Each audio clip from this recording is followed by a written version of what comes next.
ശബരിമലയെക്കുറിച്ച് ഇന്ന് നടന്നുകൊണ്ടിരിക്കുന്നത് എനിക്ക് തോന്നുന്നു പ്രത്യേകിച്ച് പറയേണ്ടതായിട്ടില്ല, കാരണം നമുക്കൊക്കെ അറിയാം. പക്ഷേ ചില പ്രധാന കാര്യങ്ങൾ, പൊതുശ്രദ്ധയിൽ വരാത്ത ചില കാര്യങ്ങൾ, പക്ഷേ എന്നാൽ അവിടെ ചില പരിമിതികളുണ്ട് എന്ന് തുടക്കത്തിൽ ഞാൻ പറയുകയാണ്. കാരണം ഈ വിഷയം ഇന്ന് ബഹുമാനപ്പെട്ട ഹൈക്കോടതിയുടെ ദേവസ്വം ബെഞ്ചിൻ്റെ പരിഗണനയിൽ SIT അന്വേഷിച്ചുകൊണ്ടിരിക്കുന്നു ഒരു വശത്ത്, ED അന്വേഷിച്ചുകൊണ്ടിരിക്കുന്നു മറ്റൊരു വശത്ത്. പക്ഷേ പരമപ്രധാനമായ കാര്യം, കേസിൽ ഇരിക്കുന്ന ഒരു വസ്തുവിൽ അതിൻ്റെ തെളിവുകളും മറ്റ് പല കാര്യങ്ങളും ഉള്ളതുകൊണ്ട് നമുക്കൊക്കെ, ഞാൻ ഉൾപ്പെടെ ഇവിടെ ഇന്ന് പ്രസംഗിക്കുന്നവർക്കെല്ലാം ആ വിഷയത്തിൽ ആ ഒരു പരിമിതി വെച്ചുകൊണ്ട് മാത്രമേ നമുക്ക് സംസാരിക്കാൻ പറ്റുള്ളൂ. ദയവായി ശ്രമിക്കണം. കാരണം നമ്മൾ 1 to 1 പറയുന്ന പോലെ ഒരു പ്രഭാഷണത്തിൽ പറയാൻ പറ്റില്ല, ആ കോടതി അലക്ഷ്യമാകും. മാത്രമല്ല, പരമപ്രധാനമായ കാര്യം, ഈ കേസ് കൃത്യമായിട്ടും അതിൻ്റെ ആരാണോ യഥാർത്ഥ പ്രതികൾ, അത് ഡയറക്റ്റായിട്ട് കുറ്റവാളികൾ മാത്രമല്ല, ഗൂഢാലോചനയിൽ പങ്കെടുത്തവരുൾപ്പെടെ പുറത്തു കൊണ്ടുവരിക എന്നുള്ളത് നമ്മുടെ എല്ലാം ആവശ്യമാണ്. അതിന് തടസ്സം നിൽക്കുന്ന ഒരു കാര്യം നമുക്ക് ചെയ്യാൻ പാടില്ല എന്നുള്ളത് കൊണ്ടും കൂടിയാണ് നമ്മൾ അത്തരത്തിലൊരു സംയമനം പാലിച്ചുകൊണ്ടായിരിക്കും നമ്മുടെ ഇന്നത്തെ യോഗം. പക്ഷേ കൃത്യമായിട്ടും ചില കാര്യങ്ങൾ നമ്മളിവിടെ അവതരിപ്പിക്കുന്നുണ്ടാവും. ഈ ശബരിമലയുടെ വിഷയം പറയുമ്പോൾ അതിന് മുമ്പ് നമ്മൾ കാണേണ്ട ഒരു വിഷയം, ഈ ദേവസ്വം ബോർഡ്, കേരളത്തിൽ 5 ദേവസ്വം ബോർഡുണ്ട്. കാലാകാലങ്ങളായിട്ട് ഈ ദേവസ്വം ബോർഡിൻ്റെ ഭരണത്തിൻ്റെ കീഴിലുള്ള ക്ഷേത്രങ്ങളുടെ അവസ്ഥ എന്താണെന്നുള്ളത് നമ്മൾ എത്രയോ തവണ ഈ സെക്രട്ടേറിയറ്റ് നടയിലും കളക്ട്രേറ്റുകളിലും താലൂക്ക് ഓഫീസിൻ്റെ നടയിലും എത്തൊക്കെ പ്രക്ഷോഭങ്ങൾ എന്തെല്ലാം നടത്തിക്കഴിഞ്ഞു. പക്ഷേ അന്നൊന്നും പൊതുശ്രദ്ധ ഇത്രത്തോളം ആകർഷിച്ചിരുന്നില്ല. കാരണം ശബരിമല മറ്റൊരു തലത്തിലുള്ളൊരു ക്ഷേത്രമാണ്. കാരണം അത് കേരളത്തിൽ മാത്രം ഒതുങ്ങി നിൽക്കുന്നൊരു വിഷയമല്ല, ആഗോളതലത്തിൽ എനിക്കൊന്നും ലോകത്തിൽ തന്നെ ഇതിന് പകരം വെക്കാൻ പറ്റിയ ക്ഷേത്രമില്ല. അതിൻ്റെ പ്രധാനപ്പെട്ട കാരണം നമുക്കൊക്കെ അറിയാം. ഇന്ന് കേരളത്തിലെ ജനസംഖ്യ 3.3 കോടിയാണെങ്കിൽ ശബരിമല ഭക്തന്മാർ എല്ലാ വർഷവും വന്നും പോയും മാസപൂജ ഉൾപ്പെടെ വരുന്നവർ ഏതാണ്ട് 5 കോടിയിൽ പരമാളാണ് മൊത്തത്തിൽ ശബരിമല വിശ്വാസികളുടെ. കാരണം നമ്മുടെ അയ്യപ്പ സേവാ സമാജം പോലുള്ള സംഘടന കേരളത്തിന് മാത്രമല്ല വിദേശത്തും ഒക്കെ വർക്ക് ചെയ്യുന്നുണ്ട്. നമുക്ക് അവരുമായിട്ടൊക്കെ ഇൻപുട്ട് കിട്ടുന്നുണ്ട്. ഏതാണ്ട് 10 കോടിയിൽ പരം ഭക്തജനങ്ങളുള്ള ഒരു സംവിധാനമാണ് ശബരിമല. അതുകൊണ്ട് ശബരിമല പ്രക്ഷോഭം നമുക്കൊക്കെ അറിയാം. ശബരിമല 2018 ശബരിമല പ്രക്ഷോഭം നടന്നപ്പോൾ അത് കേരളത്തിൽ മാത്രം ഒതുങ്ങി നിന്നില്ല. കേരളത്തിൽ എനിക്കൊന്ന് കേരളം കണ്ടതിൽ ഏറ്റവും ശക്തമായ, എന്നാൽ തീർത്തും സമാധാനപരമായ, ഒരു മുദ്രാവാക്യം വിളിക്കാതെ നാമജപം കൊണ്ട് മാത്രം നടത്തിയ, പ്രത്യേകിച്ച് അമ്മമാരുടെ സാന്നിധ്യത്തിൽ നടന്ന ഒരു സമരമായിരുന്നു, ഒരു പ്രക്ഷോഭമായിരുന്നു. അത് കത്തിപ്പടർന്ന് ഭാരതത്തിലെല്ലാം ഇടത്തും മാത്രമല്ല വിദേശങ്ങളിൽ ഉൾപ്പെടെ. കഴിഞ്ഞ ദിവസം ഞാൻ ആഫ്രിക്കയിൽ ഒരു ഉൾപ്രദേശത്തുള്ള ഒരാളെ ഞാൻ കണ്ടപ്പോൾ അദ്ദേഹം പറഞ്ഞു, ഞങ്ങളവിടെ 1000 പേര് കൂടിയിരുന്നു പറഞ്ഞു. അതുകൊണ്ട് ശബരിമലയെ സംബന്ധിച്ചിടത്തോളം പറയുമ്പോൾ അത് ആഗോളതലത്തിലുള്ള ക്ഷേത്രമാണ്. മറ്റൊരു പ്രധാനപ്പെട്ട വിഷയം, മറ്റൊരു ക്ഷേത്രത്തിലോ മറ്റേത് മതസ്ഥരുടെ ആരാധനാലയത്തോ ഇല്ലാത്തൊരു സവിശേഷത, ശബരിമലയിൽ ആർക്കും പ്രവേശിക്കാം. അതായത് 18ാം പടി കയറുന്നതിനാണ് നിയന്ത്രണം. 41 ദിവസത്തെ വ്രതം, ഇഴിമുടിക്കെട്ട് നിർബന്ധം, അത്തരം നെയ്ത്തങ്ങ, നെയ്യഭിഷേകം ചെയ്യാനുള്ള കാര്യങ്ങൾ, അത്തരത്തിൽ പല കാര്യങ്ങളുണ്ട്. 18ാം പടി കയറാതെ തന്നെ ഭക്തജനങ്ങൾക്ക്, ഏത് മതസ്ഥരായിട്ടുള്ളവർക്കും, ഏത് വിശ്വാസികൾക്കും, ഏത് വേഷത്തിലും ഏത് സമയത്തും പ്രവേശിക്കാവുന്ന ഒരേ ഒരു ആരാധനാലയം, ഞാൻ ഹിന്ദു ക്ഷേത്രം മാത്രമല്ല പറയുന്നത്, വേറെ എവിടെയൊക്കെ ചെയ്യാൻ പറ്റും, പല സമുദായങ്ങളുടെയും ആരാധനാലയങ്ങളിൽ ഒരു വിഭാഗത്തിന് മാത്രം കയറാവുന്ന രീതിയിലാണ്. അത്ര വിശാലമായ വീക്ഷണത്തോടുകൂടി സ്ഥാപിക്കപ്പെട്ട, ലോകത്തിലെങ്ങുമില്ലാത്ത, എല്ലാവരെയും അതിശയിപ്പിക്കുന്ന തരത്തിൽ, എത്രത്തോളം പ്രശ്നങ്ങളുണ്ടായാലും അത്രത്തോളം കൂടുതൽ ഭക്തജനങ്ങൾ ആകർഷിക്കപ്പെടുന്ന ഒരു ക്ഷേത്രം മറ്റൊന്നില്ല. അതുകൊണ്ട് തന്നെ ശബരിമല വേറിട്ടൊരു ക്ഷേത്രമാണ്. മറ്റൊരു പ്രധാനപ്പെട്ട വിഷയം എന്താണ്, സാധാരണ നമ്മളെല്ലാം രാവിലെ കുളിച്ചൊരുങ്ങി ശുദ്ധിയോടെ വസ്ത്രമൊക്കെ ധരിച്ച് അടുത്തുള്ള ക്ഷേത്രത്തിൽ പോകുന്നു. ഏത് സമയത്തും പോകാം, തൊഴാം, മടങ്ങി വരാം. ശബരിമലയിൽ ഒരു തീർത്ഥാടനമാണ്. അതാണ് ശബരിമലയുടെ പ്രത്യേകത. വെറുമൊരു ക്ഷേത്ര ദർശനമല്ല ശബരിമലയിൽ, തീർത്ഥാടനമാണ്. അതുകൊണ്ട് അതിൻ്റെയും പ്രത്യേകതകളുണ്ട്.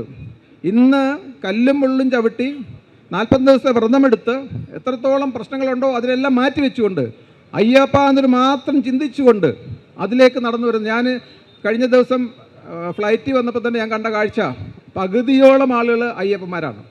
ഇന്ന് നമുക്കറിയാം, കേന്ദ്ര സർക്കാരിൻ്റെ ഒരു അനുവാദത്തോടുകൂടി മുമ്പ് നമ്മുടെ ഫ്ലൈറ്റുകളിൽ ഈ തേങ്ങ അനുവദിക്കത്തില്ലായിരുന്നു. കാരണം അത് ഒരായുധം പോലെയാണ് അവർ കരുതുന്നതെങ്കിൽ ഇന്ന് കേന്ദ്ര സർക്കാർ കഴിഞ്ഞ വർഷം അതിൽ അനുവദിച്ചിട്ടുണ്ട്. അതുകൊണ്ട് ഇന്ന് നമ്മൾ ഫ്ലൈറ്റുകളിൽ ഇരുമ്പടിക്കെട്ടുമായിട്ട് ഒരു പകുതി ഫ്ലൈറ്റുകളും കൊച്ചിയിലേക്കും തിരുവനന്തപുരത്ത് എനിക്ക് അത്രയും അറിയില്ല, കൊച്ചിയിലേക്കുള്ളത് തീർച്ചയായിട്ടും ഭക്തജനങ്ങളാണ്. അതുകൊണ്ട് അവരെല്ലാം നഗ്നപാതരായിട്ടാണ് വരുന്നത്.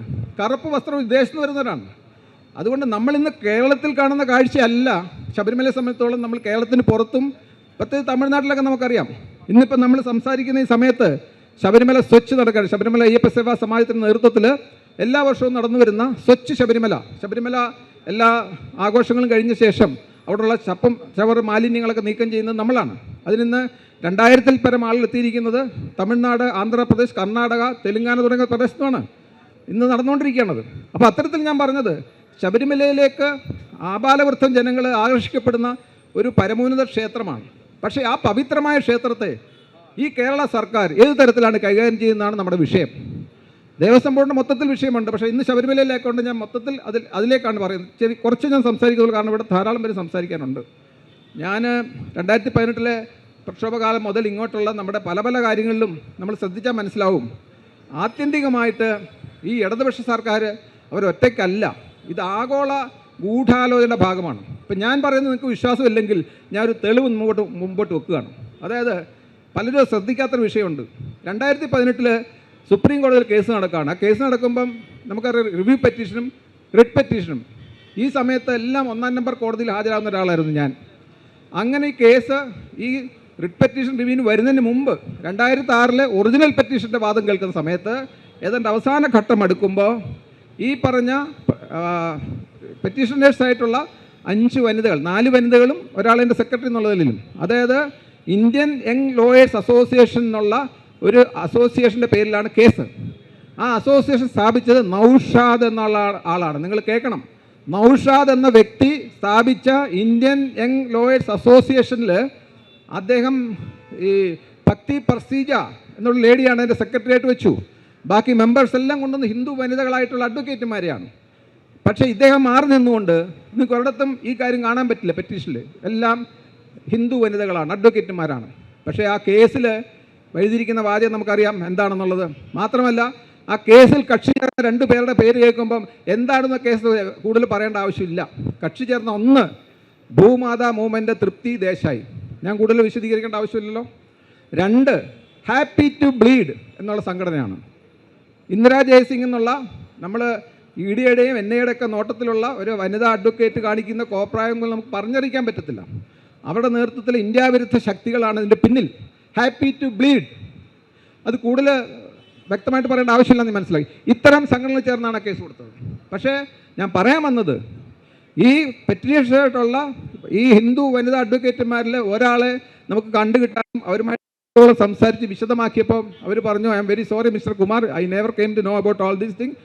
നമുക്കറിയില്ലായിരുന്നു ശബരിമല എവിടാണെന്നോ ആചാരം എന്താണെന്നോ അവിടുത്തെ ഇത്തരം കാര്യം അറിയില്ലായിരുന്നു. പക്ഷേ നിങ്ങളിത് പറഞ്ഞ സ്ഥിതിക്ക് അതിനെക്കുറിച്ച് കൃത്യമായിട്ട് അന്വേഷിച്ചിട്ട് അതിലെന്തെങ്കിലും യാഥാർത്ഥ്യമുണ്ടെന്ന് കണ്ടാൽ ഞാൻ അതിൽ നിന്ന് പിന്മാറും എന്നവർ ഉറപ്പ് തന്നിരുന്നു. സംഭവിച്ചത് എന്താണെന്നാണ് ഞാൻ പറയാൻ വരുന്നത്. ഈ കേസിൻ്റെ അവസാന ഭാഗത്ത് ഇന്നും ഇൻ്റർനെറ്റിൽ യൂട്യൂബിൽ നോക്കിയാൽ നിങ്ങൾക്ക് ആ വീഡിയോ കിട്ടും. ഈ പ്രേരണകുമാരി എന്നുള്ള അഡ്വക്കേറ്റുമായിട്ടാണ് ഞാൻ സംസാരിച്ചത്. പക്ഷേ ഈ കേസ് 1-ാം നമ്പർ കോടതിയിൽ നടന്നുകൊണ്ടിരിക്കുമ്പോൾ പ്രേരണകുമാരിയും കൂടെ ഈ കക്ഷിയല്ല, ഐ മീൻ ഒറിജിനൽ പെറ്റീഷനായിട്ട് മറ്റ് 2 വനിതാ അഡ്വക്കേറ്റുകാർ ചേർന്ന് 3 പേരും കൂടെ സുപ്രീം കോടതി ലോണിലേക്ക് നടന്നു വരികയാണ്. നമുക്കറിയാം മാധ്യമങ്ങളൊക്കെ നിരന്നിരിക്കുന്നത് അവിടെയാണ് നമ്മൾ സംസാരിക്കാറുള്ളത്. ആ ലോണിലേക്ക് പീപ്പിൾ എന്താണ് ഞങ്ങൾക്ക് ചിലത് പറയാനുണ്ട്. ആദ്യം പറഞ്ഞത് ഞങ്ങൾ കേസിൽ നിന്ന് പിന്മാറുന്നു. ഈ കേസിൻ്റെ പിന്നിൽ ഒരു ഗൂഢാലോചനയുണ്ട്. കേസ് കൊടുത്ത 5 പേരിൽ 3 പേർ പിന്നിൽ ഗൂഢാലോചനയുണ്ട്. ഇന്നും യൂട്യൂബിൽ കിട്ടും. പക്ഷേ പലപ്പോഴും പല മീഡിയ ഉൾപ്പെടെ തമസ്കരിക്കുകയാണ്. നമുക്കറിയാം ഈ ശബരിമല വിഷയത്തിലായാലും ഹിന്ദുവിൻ്റെ വിഷയത്തിലായാലും ഈ ആഗോള ഗൂഢാലോചനയുടെ ഭാഗമായിട്ട് തുറന്നു പറയാൻ ഉദ്ദേശിക്കുകയാണ്. പല മീഡിയകളുണ്ട്, പല മീഡിയ പേഴ്സൺസ് ഉണ്ട്, സമൂഹത്തിൽ പ്രവർത്തിക്കുന്ന പലരുമുണ്ട്, പല സംഘടനയിലുള്ള ആളുകളുണ്ട്. നമ്മൾ വ്യക്തമായിട്ടും ഇതെല്ലാം ശ്രദ്ധിച്ചു വേണം നമ്മൾ പ്രവർത്തിക്കാൻ. അതുകൊണ്ട് പക്ഷേ ഇതെല്ലാം തെളിഞ്ഞു വരും. അയ്യപ്പൻ്റെ ശക്തി ഇന്ന് തെളിഞ്ഞു കഴിഞ്ഞു. ഞാനീ പറഞ്ഞ പോലെ ഗൂഢാലോചനയിൽപ്പെട്ട അവർ പുറത്തു വന്നു, ഗൂഢാലോചനയെന്ന് പറഞ്ഞു. പക്ഷേ സുപ്രീം കോടതി അത് കണക്കാക്കിയോ? സുപ്രീം കോടതിയിൽ ഈ കേസ് കൊടുത്ത 5 പേരിൽ 3 പേര് പിൻവാങ്ങി. മാത്രമല്ല അവർ പറയുകയാണ് ഇതിൻ്റെ പിന്നിൽ ഗൂഢാലോചനയുണ്ട്. ആരെങ്കിലും ഗൂഢാലോചന അന്വേഷിച്ചോ? അപ്പോൾ ഇത് നമ്മുടെ നാട്ടിലൊരു വ്യവസ്ഥിതിയാണ്. ഹിന്ദുവിൻ്റെ വിഷയം വരുമ്പോൾ നമുക്ക് വേണ്ട തരത്തിൽ ഒരു സ്ഥലത്തും, ഞാൻ പറയുന്നത് എല്ലാം പെടുന്നു, ഒരു സ്ഥലത്തും നമുക്ക് പരിഗണനകൾ വേണ്ട പോലെ കിട്ടുന്നില്ല എന്നുള്ളതാണ്. ഇത് മാറിയേ പറ്റുള്ളൂ. നമ്മൾ മിണ്ടാതിരുന്നു കഴിഞ്ഞാൽ നമുക്കാകെയുള്ള ഭാരതമാണ്. അവിടെയും നമ്മൾ കോർണർ ചെയ്യപ്പെട്ടിരിക്കുകയാണ്. നമ്മൾ എല്ലാ തരത്തിലും പിന്നോട്ട് പോയി. സാമ്പത്തികമായിട്ട് പിന്നോട്ട് പോയി, സാംസ്കാരികമായിട്ട് പിന്നോട്ട് പോയി, വിദ്യാഭ്യാസപരമായിട്ട് പിന്നോട്ട് പോയി. നമ്മളെ ലൗചികത പോലുള്ള വേട്ടയാടപ്പെടുന്നു. നമ്മൾ ക്ഷേത്രങ്ങൾ കൊള്ളയടിക്കപ്പെടുന്നു, ക്ഷേത്ര ആരാധനയിൽ കൈകടത്തുന്നു. എന്തെല്ലാം കാര്യങ്ങളാണ്. ഹിന്ദു സമാജം ഉണരേണ്ട കാലം കഴിഞ്ഞു. അതാണ് നമ്മുടെ പ്രധാന സന്ദേശം. കാരണം ശബരിമല ഉൾപ്പെടെ വരുന്ന ഈ ക്ഷേത്ര സമുച്ചയങ്ങൾ നിലനിന്നില്ലെങ്കിൽ ഹിന്ദു അല്ലെങ്കിൽ സനാതനധർമ്മം നിലനിൽക്കില്ല. ഞാൻ ഈ കേരള സർക്കാർ ധാരാളം കാര്യങ്ങളുണ്ട്. നമുക്കറിയാം, ആഗോള അയ്യപ്പ സംഘം വിളിച്ച സമയമുണ്ട്. ഇന്നിപ്പോൾ നമ്മൾ ഈ സ്വർണ്ണക്കൊള്ള കേസും അതുമായിട്ടൊരു ബന്ധമുണ്ട്. ഈ ആഗോള അയ്യപ്പ സംഘം വിളിച്ച ആരാണ്? വിശ്വാസികളല്ലാത്ത ഇടതുപക്ഷ സർക്കാർ. പോരാത്തതിന് ഇടയ്ക്ക് ഒരു കാര്യം കൂടെ പറയേണ്ടതായിട്ട് വരും. കാരണം ദേവസ്വം ബോർഡ് ഈ ഹിന്ദുക്കളുടെ തലയിൽ അടിച്ചേൽപ്പിച്ചിരിക്കുന്ന ദേവസ്വം ബോർഡിനെ കുറിച്ച് നമ്മൾ മനസ്സിലാക്കണം. 1949 തിരുവിതാംകൂർ കൊച്ചി രൂപീകരിച്ചു. ഭാരത യൂണിയനിലേക്ക് ഈ എല്ലാ നാട്ടുരാജ്യങ്ങളും ചേരുന്നതിൻ്റെ ഭാഗമായിട്ട് അന്ന് സർദാർ പട്ടേലിൻ്റെ നേതൃത്വത്തിൽ ശ്രീ VP സിംഗ് എന്നുള്ള കേന്ദ്ര ആഭ്യന്തര സെക്രട്ടറി ഓരോ രാജ്യങ്ങൾ സന്ദർശിക്കുകയും അന്നത്തെ മഹാരാജാക്കന്മാരോട് സംസാരിച്ചിട്ടാണ് ഇതിനുള്ള നടപടി ചെയ്തതെങ്കിൽ അദ്ദേഹം കേരളത്തിലും വന്നു. അന്ന് ഇവിടെ ചിത്തൂർ മഹാരാജാവും കൊച്ചി മഹാരാജാവോട് സംസാരിച്ചു. അങ്ങനെ അവസാനം തിരുക്കൊച്ചി രൂപീകരിക്കാൻ തീരുമാനിച്ചു. ആ തിരുക്കൊച്ചിയുടെ ഭാഗമായിട്ടുള്ള ചർച്ചയിൽ തിരുവിതാംകൂർ മഹാരാജാവ്, നമ്മുടെ ക്ഷേത്രങ്ങളൊക്കെ അറിയാം, പ്രത്യേക തിരുവനന്തപുരത്തുകാർക്ക് അറിയാം, ഈ ക്ഷേത്രങ്ങൾ സംരക്ഷിക്കുന്നതിൽ ഇന്ന് പത്മനാഭസ്വാമി ക്ഷേത്രം നമ്മുടെ മുന്നിൽ നിൽക്കുകയാണ്. അപ്പോൾ എത്രത്തോളം ശ്രദ്ധയായിരുന്നു നമ്മുടെ രാജാക്കന്മാർ കാണിച്ചിരുന്നറിയാം. അതുകൊണ്ട് അദ്ദേഹം പറഞ്ഞത്, എനിക്കൊന്നും വേണ്ട, എനിക്ക് പ്രിവി പേഴ്സൺ വേണ്ട, ഒരു ആനുകൂല്യം വേണ്ട, എനിക്ക് വേണ്ട രണ്ട് കാര്യങ്ങളാണ്. ഒന്ന്, ഞങ്ങളുടെ കുടുംബക്ഷേത്രമായിട്ടുള്ള ശ്രീ പത്മനാഭസ്വാമി ക്ഷേത്രം ആ കുടുംബത്തിന് വിട്ടു തരണം. 2, ഈ തിരുവിതാംകൂർ കൊച്ചി ഭാഗത്തുള്ള ക്ഷേത്രങ്ങളിലെ ആരാധനാക്രമം അനുസരിച്ച് കാര്യങ്ങൾ കൃത്യമായിട്ട് പോകുന്നതിനുള്ള സംവിധാനം ഇന്ന് നിലവിലില്ല. കാരണം നിർധനരായ ഹിന്ദു മാത്രമല്ല, നിർധനരെക്കാട്ട് കൂടുതൽ സംഘടിതമാണ്, അസംഘടിതമായ ഹിന്ദു ക്ഷേത്രാചാരങ്ങൾ സംരക്ഷിക്കാൻ അവർ അശക്തനാണെന്ന് കരുതുന്നതുകൊണ്ട് അത് സംവിധാനം സർക്കാർ ഏറ്റെടുക്കണം. സർക്കാർ ഈ ഞങ്ങൾ ഹാൻഡ് ഓവർ ചെയ്യുന്ന ക്ഷേത്രങ്ങൾ പരിരക്ഷിക്കണം. അങ്ങനെയാണ് ദേവസ്വം ബോർഡ് സൃഷ്ടിക്കപ്പെടുന്നത്. 1949 ആദ്യത്തെ ദേവസ്വം ബോർഡിൽ അന്നത്തെ ആളുടെ സമയക്കുറവ് മൂലം ചുരുക്കുകയാണ്. കാരണം ഇനി സംസാരിക്കാനുണ്ട്. കാരണം പറഞ്ഞു വരുമ്പോൾ വിഷയം വളരെ ഗൗരവമുള്ളതാണ്. പല കാര്യത്തിലേക്ക് നമ്മൾ കടന്നു പോകും. എനിവേ, ഇതും കൂടെ പറഞ്ഞിട്ട് ഇതിലേക്ക് വരാം. അതായത് നമ്മുടെ ഈ തിരുവിതാംകൂർ ദേവസ്വം ബോർഡിൻ്റെ കാര്യത്തിൽ ഈ പറഞ്ഞ മന്നത്ത് പത്മനാഭനും ബഹുമാനപ്പെട്ട R ശങ്കറുമായിരുന്നു 1949 ഈ അന്നത്തെ മഹാരാജാക്കന്മാർ ഒപ്പിട്ടതിന് ഉടമ്പടിയിൽ കേന്ദ്ര സർക്കാർ തീരുമാനിച്ച ദേവസ്വം ബോർഡ് അംഗങ്ങൾ. നിങ്ങളൊന്ന് ചിന്തിച്ച് നോക്കൂ. അവർ ധാരാളം മാറ്റം, പരിമിതമായ ഒരു വർഷത്തിനുള്ളിൽ എന്തെല്ലാം മാറ്റങ്ങളാണ്. മതപഠനത്തിന് വേണ്ടി എല്ലാ ക്ഷേത്രത്തിനും പണം മാറ്റിവെക്കുക, ഒരുപാട് കാര്യങ്ങളാണ് ചെയ്തത്. പക്ഷേ ഇങ്ങനെ പോയാൽ സനാതനധർമ്മത്തിന് പുഷ്ടിപ്പെടുമെന്നുള്ളത് കൊണ്ട് 1950 പുതിയ നിയമം വന്നു. അതാണ് Thiruvithamkoor Kochi Hindu place of worship act എന്ന് പറഞ്ഞ നിയമം ഈ കേരള വന്നു. അന്ന് രാഷ്ട്രീയം കലർന്നു. അങ്ങനെയാണ് ദേവസ്വം ബോർഡ് രാഷ്ട്രീയവൽക്കരിക്കപ്പെടുകയും രാഷ്ട്രീയക്കാരെ ഇതിനകത്ത് കുറ്റത്തേക്കുകയും ചെയ്തു. അവർ ചെയ്തുകൊണ്ടിരിക്കുന്ന അതിക്രമങ്ങൾ ഒരുപാടുണ്ട്. സമയക്കുറവ് ഞാൻ അതിലേക്ക് കടക്കുന്നില്ല. ആമുഖമായിട്ട് ഇത്രയും പറയുകയാണ്. എന്തായാലും സ്വർണ്ണക്കൊള്ളയുടെ 1-2 കാര്യം കൂടെ പറഞ്ഞാൽ, ഞാൻ പറഞ്ഞു വന്നത് ഈ പറഞ്ഞ ആഗോള അയ്യപ്പ സംഗമത്തിൻ്റെ എന്തടിസ്ഥാനത്തിലാണ് ഇവരിങ്ങനെ അയ്യപ്പനെ സേവിച്ച് കളയാം. അത് പറയുന്ന ഒരു സെൻറ്റൻസ് നിങ്ങൾ ശ്രദ്ധിക്കണം. അയ്യപ്പൻ്റെ ഖ്യാതി വർദ്ധിക്കാൻ. ഈ മാർക്സിസ്റ്റ് പാർട്ടിയാണോ അയ്യപ്പൻ്റെ ഖ്യാതി വർദ്ധിപ്പിക്കാൻ പോകുന്നത്? ചിന്തിച്ച് നോക്കൂ. അയ്യപ്പന് എന്തെങ്കിലും ഖ്യാതിയുടെ ആവശ്യമുണ്ടോ? ശബരിമല ആൾ തിരക്കായതുകൊണ്ട് അവിടെ നിയന്ത്രണമാണ്. ഇനി എന്ത് ഖ്യാതിയാണ് വർദ്ധിക്കാൻ പോകുന്നത്? അപ്പോൾ അങ്ങനെയുള്ള കാരണങ്ങളൊക്കെ കൊണ്ടുവന്നു. പക്ഷേ അതിലെല്ലാം പ്രധാനമായിട്ട് നിങ്ങൾ കാണണ്ട, അതിൻ്റെ പിന്നിൽ എന്താണ് ഉദ്ദേശം എന്നുള്ളതിന് നമ്മൾ കൂടുതലൊന്നും ആലോചിച്ച് പോകണ്ട. അതിൻ്റെ ഉദ്ഘാടനത്തിന് വിളിച്ച ബഹുമാനപ്പെട്ട തമിഴ്നാട് മുഖ്യമന്ത്രി സ്റ്റാലിനെയാണ്. ആരാണ് സ്റ്റാലിൻ? DMKയുടെ നേതാവാണ്, നേതാവിൻ്റെ മുഖ്യമന്ത്രിയാണ്. അദ്ദേഹത്തിൻ്റെ മകനാണ് പറഞ്ഞത്, ഈ സനാതനധർമ്മം വൈറസാണ്, അത് ഭൂമിയുടെ ഉപരിതലത്തിൽ നിന്ന് നശിപ്പിക്കപ്പെടേണ്ടതാണ്. അതാണ് ഈ സ്റ്റാലിൻ ഈ അയ്യപ്പൻ്റെ നടക്കൽ പമ്പാകടമയുടെ മുന്നിൽ ഈ ആഗോള അയ്യപ്പ സംഘം ഉദ്ഘാടനം ചെയ്യാൻ കൊണ്ട് എത്തിച്ചത്. അത് കൂടുതൽ നമുക്ക് ആവശ്യമുണ്ടോ? പക്ഷേ നമ്മളൊക്കെ കൃത്യമായിട്ട് പ്രതികരിച്ചു. നമ്മളൊക്കെ ധാരാളം കാര്യങ്ങൾ ചെയ്തു. പക്ഷേ ഇത്തരം കാര്യങ്ങൾ തുടർന്നുകൊണ്ട് പോകുന്നു.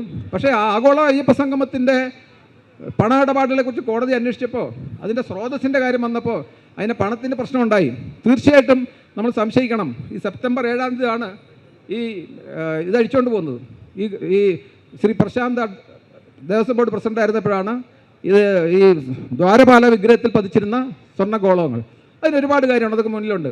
പക്ഷേ ഈ 2025 സെപ്റ്റംബർ 7 അഴിച്ചുകൊണ്ടുപോയ ഈ ദ്വാരപാല വിഗ്രഹത്തിലുണ്ടായിരുന്ന ആ സ്വർണ്ണ പാളികൾ നഷ്ടപ്പെട്ടതിൽ നിന്ന് നമ്മുടെ Sabarimala special commissioner Shri Jayakrishnan sir, justice Jayakrishnan അദ്ദേഹമാണ് ഇത് അന്വേഷിക്കുകയും കോടതിയുടെ ശ്രദ്ധയിൽ കൊണ്ടുവരികയും അതിനെ തുടർന്നാണ് ഇതെല്ലാം ഉണ്ടായത്.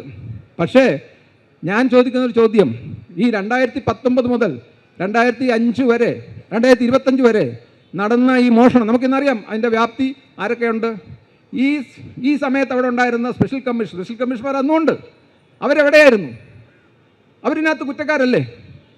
അതുപോലെ തന്നെ അവിടെ പോലീസ് സേനയില്ലേ? അതിശക്തമായ പോലീസാണ്. കാരണം ഇത്രത്തോളം ആഭരണങ്ങൾ ഇരിക്കുന്ന സ്ഥലത്ത് എന്ത് തരത്തിലാണ് പോലീസ് സംവിധാനം? ഇപ്പം നമ്മളെ തന്നെ വളഞ്ഞുകൊണ്ട് എത്ര പോലീസുകാർ നമ്മളെ നിരീക്ഷിക്കുന്നു, ക്യാമറ എടുക്കുന്നു. ഇതൊക്കെ അവിടെ ചെയ്തിരുന്നെങ്കിൽ നടക്കുമായിരുന്നോ? അപ്പോൾ പോലീസിൻ്റെ ഇൻവോൾവ്മെൻ്റ് ഉണ്ട്, അവരും പ്രതിസ്ഥാനത്താണ്. അതുപോലെ തന്നെ ദേവസ്വത്തിന് സെക്യൂരിറ്റി ഗാർഡുണ്ട്.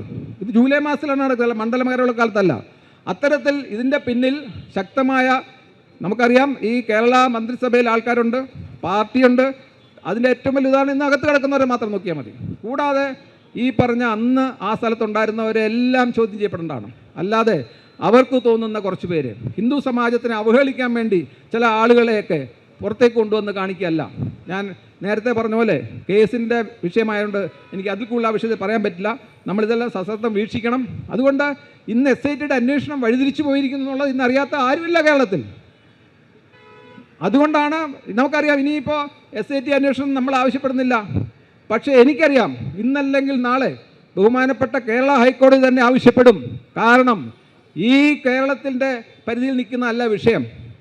കോടതി തന്നെ പരാമർശിച്ചിട്ടുണ്ട്, ഇത് കപൂറിൻ്റെ മോഷണ കേസ് പോലാണ്, ആഗോളാടിസ്ഥാനത്തിലാണ്. അതുകൊണ്ടാണ് ED വന്നിട്ടുണ്ട്. ആലോചിച്ച് നോക്കൂ, സ്മഗ്ലിങ്ങും അതുപോലെ തന്നെ കള്ളപ്പണ ഇടപാടുകൾ ഉണ്ടെന്നുള്ളത് കണ്ടുപിടിച്ചു കഴിഞ്ഞു. ED അന്വേഷണം വന്നു. അതുകൊണ്ട് ഇനിയും നമുക്ക് ഈ കേസിൻ്റെ വ്യാപ്തി സമയം കളയാതെ, SIT സമയം കളയുകയാണ്, ഒന്നും നടക്കുന്നില്ല. ശങ്കർദാസ് എന്ന ഒരാളെ അറസ്റ്റ് ചെയ്യാനായിട്ട് സുപ്രീം കോടതി അദ്ദേഹം അവഹേളിച്ചു വിട്ടതാണ്. പക്ഷേ അദ്ദേഹത്തെ അറസ്റ്റ് ചെയ്യുന്നതിന് പകരം പ്രതിസ്ഥാനത്ത് പോലും ഇല്ലാത്ത ആളുകളാണ് പിന്നീട് അറസ്റ്റ് ചെയ്തുകൊണ്ടിരിക്കുന്നത്. അതുകൊണ്ട് നമ്മൾ ശ്രദ്ധിക്കേണ്ട വിഷയം, ഹിന്ദു സമൂഹം ഇതെല്ലാം തിരിച്ചറിഞ്ഞുകൊണ്ട് ശക്തമായ രീതിയിൽ പ്രതികരിച്ചേ മതിയാവും. നമ്മൾ അവസാനമായിട്ട് ഒറ്റ കാര്യം എനിക്ക് പറയാനുള്ളൂ. ഞാൻ എപ്പോഴും പറയുന്നൊരു കാര്യമാണ്, ഭക്തി മാത്രം പോരാ, ശക്തിയും വേണം. ആ ശക്തി നമുക്ക് നഷ്ടപ്പെട്ടു. നമ്മുടെ ക്ഷേത്രങ്ങളൊക്കെ പുരോഗമിച്ച് സ്വർണ്ണക്കൊടിമരം വന്നു, നമ്മൾ ബ്രാഹ്മണ്യം വർദ്ധിച്ചു. പക്ഷേ ക്ഷാത്രവീര്യം ചോർന്നുപോയി. ആ ക്ഷാത്രവീര്യം തിരിച്ചെടുത്തുകൊണ്ട് അതിശക്തമായ രീതിയിൽ ഹിന്ദുവിനെ, സനാതനത്തെ രക്ഷിക്കുന്നതിന് വേണ്ടി ധർമ്മ പോരാളികളായി ഈ ഓരോ ഹിന്ദുക്കളും മാറുന്ന സമയത്തായിരിക്കണം ഈ കള്ളന്മാർ പുറത്താകുന്നത്. ഒരു കാര്യം കൂടെ ഞാൻ പറയാം, ഏതാനും മാസം കൂടി അവശേഷിക്കുന്ന ഭരണം ഈ ലോകത്ത് നിന്നും തന്നെ കമ്മ്യൂണിസ്റ്റ് ഭരണം അവസാനിക്കാൻ പോവുകയാണ്. യാതൊരു സംശയമില്ല അക്കാര്യത്തിൽ, യാതൊരു സംശയം വേണ്ട. ഇത് അവസാനിപ്പിച്ചേ മതിയാവൂ. അതിനുശേഷം തീർച്ചയായിട്ടും നമ്മൾ ആവശ്യപ്പെടുന്ന പോലെ ഈ ക്ഷേത്രങ്ങളുടെ കാര്യത്തിൽ ഭക്തജനങ്ങൾ പങ്കാളിത്തം ഉണ്ടായേ മതിയാകൂ. ആ രാഷ്ട്രീയക്കാരല്ല ഭരിക്കേണ്ടത്. അതുകൊണ്ട് അത്തരത്തിലുള്ള കാര്യങ്ങൾ ഉണ്ടാകുമെന്നുള്ള യാതൊരു സംശയമില്ല. അതിനുവേണ്ടി നമ്മൾ പല കാര്യങ്ങളും കേന്ദ്ര സർക്കാരുമായിട്ട് ചെയ്യും, വേണ്ട നിയമപോരാട്ടം ചെയ്യും തീർച്ചയായിട്ടും. അതുകൊണ്ടാണ് ഇന്ന് ബഹുമാനപ്പെട്ട കേന്ദ്രീയ അധികാരികൾ പോലും നമ്മളോടൊപ്പം ഉള്ളത്. അപ്പോൾ അതുകൊണ്ട് എൻ്റെ കർത്തവ്യത്തിൽ കടന്നാൽ, ഈ ഇന്നത്തെ യോഗം അധ്യക്ഷത വഹിക്കുന്ന ടീച്ചറെ കുറിച്ച് പരിചയപ്പെടേണ്ട ആവശ്യമില്ല, നമ്മുടെ കുടുംബാംഗമാണ്. അതുകൊണ്ട് എത്രയും ബഹുമാനപ്പെട്ട ശശികല ടീച്ചറിനെ ഞാൻ യോഗത്തിൻ്റെ അധ്യക്ഷയായിട്ട് സ്വാഗതം ചെയ്യുന്നു. ഏറ്റവും ബഹുമാനപ്പെട്ട അലോക് കുമാർജി, അദ്ദേഹം 2018 ഗുർഗാവിൽ വെച്ചിട്ട് അന്ന് വിശ്വ ഹിന്ദു പരിഷത്തിൻ്റെ അന്താരാഷ്ട്ര വർക്കിംഗ് പ്രസിഡൻ്റായിട്ട് തിരഞ്ഞെടുക്കപ്പെടുമ്പോൾ ഞാനും അതിന് സാക്ഷിയായിരുന്നു. I was also there at that time. So I am very happy to see that he continues to fire with that and going ahead very strongly, and he is there to take up such issues regarding Kerala, regarding our temple at the top level, at the national level, also at the international level. So I welcome you, sir, to this August gathering, especially to your kindness to accept our invitation to inaugurate this function.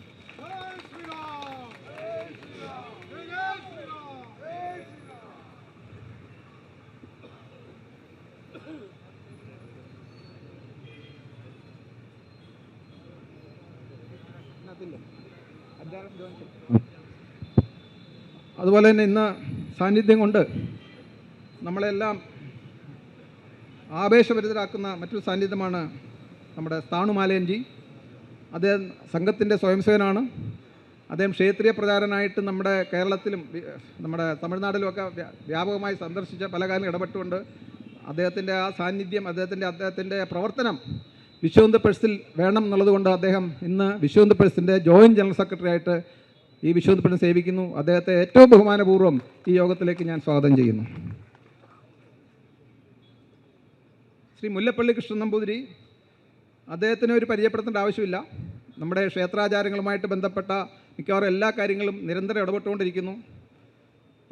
കൂടാതെ നമ്മുടെ ആചാര്യ സഭ എന്നുള്ള നമ്മുടെ ആചാര്യന്മാരുടെ ഒരു കൂട്ടായ്മയുണ്ട്.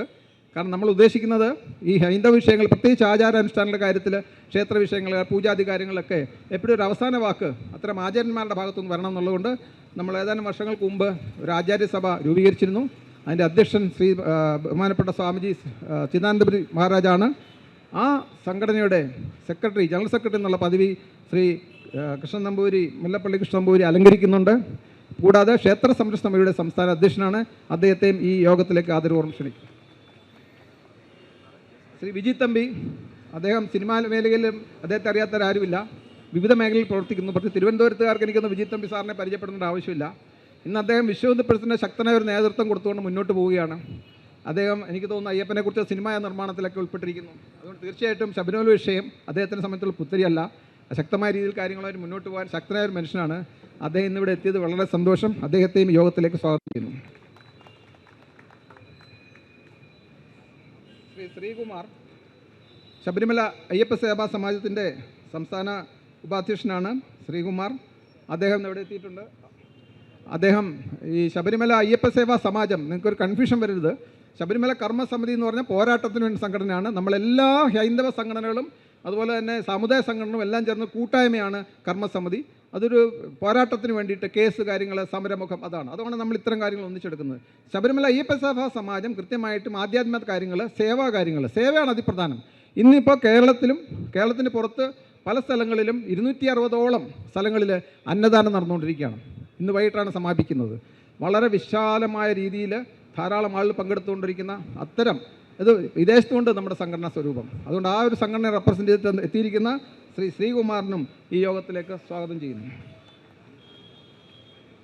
സമയക്കുറവ് മൂലം ഞാൻ കൂടുതൽ ആളുകളിൽ കടക്കുന്നില്ല. എൻ്റെ മുന്നിൽ തന്നെ എനിക്ക് കാണാം ധാരാളം സമുദായ സംഘടനാ നേതാക്കന്മാരും പേരെടുത്ത് പറയേണ്ടവരും ഈ വേദിയിൽ വന്ന് ഇരിക്കേണ്ടവരുമായിട്ടുള്ള ധാരാളം പേര് എൻ്റെ മുന്നിലുണ്ട്. പക്ഷേ സമയക്കുറവ് മൂലം യോഗം നമുക്ക് ഒരു പ്രധാന വിഷയത്തിലായതുകൊണ്ടും ഒരു ധർണ എന്നുള്ള ക്രമീകരണത്തിൻ്റെ ഭാഗമായതുകൊണ്ടും ഞാൻ ഓരോരുത്തരെയും പേരെടുത്ത് പറയുന്നില്ല. പക്ഷേ ഓരോരുത്തരെയും എൻ്റെ മുന്നിലിരിക്കുന്ന ഓരോ നേതാക്കന്മാരെയും സഹോദരി സഹോദരന്മാരെയും അയ്യഭക്തന്മാരെയും എല്ലാം നമ്മുടെ ഈ സംരംഭത്തിന് വേണ്ടി ശബരിമല കർമ്മസമിതിയുടെയും എല്ലാ ഹൈന്ദവ സംഘങ്ങളുടെയും പേരിൽ ഞാൻ എല്ലാവരെയും ഈ യോഗത്തിലേക്ക് സ്വാഗതം ചെയ്യുന്നു. കൂടാതെ ഇന്ന്